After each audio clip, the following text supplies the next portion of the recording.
And guys, um, for today's video, ito yung pinuha nating wild cucumber.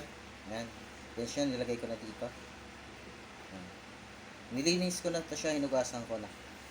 Then, gagawin natin siyang pickles. Ganito na siya, buo na siya. Lalagyan natin siya ng suka, then asukal, sibuyas, at kunting asin. Yun lang ang sangkap muna ngayon na gagawin natin. Wala tayong pambili. Kaya ito lang muna gagawin natin pang sangkap. Lalagay na natin yung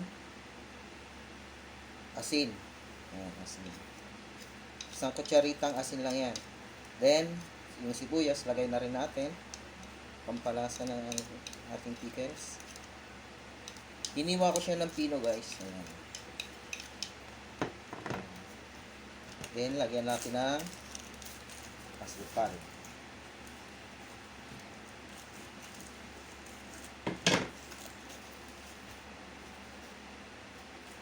So, guys, lagyan natin ng asukal. Kutsara, dalawang kutsara din. Dalawang kutsara na lang ito siguro. 1, 2, 3. Tatlong kutsarita. Yan. Tama na yan. Then, lagyan na natin itong suka. Pinakauling natin, suka.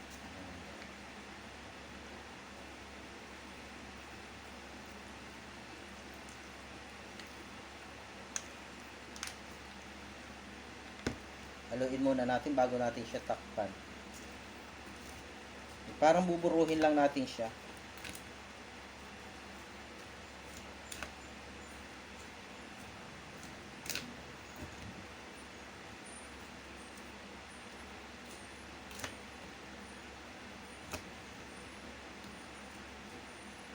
Dagdag na natin, buhusan na natin yung suka para may ano siya.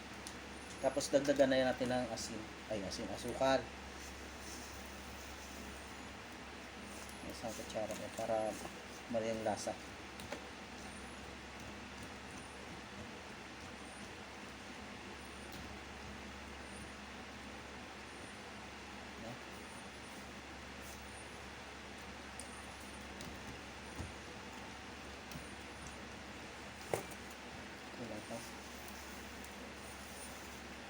Okay na yan.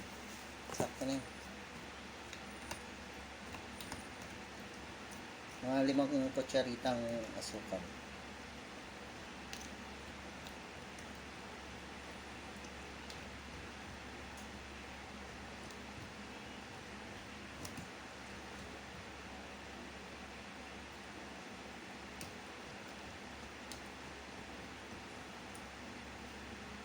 Yan, okay na yan guys. Tatakpan na natin siya. Medyo buburuin lang natin. Siguro, kung hindi na ito bukas. Yan.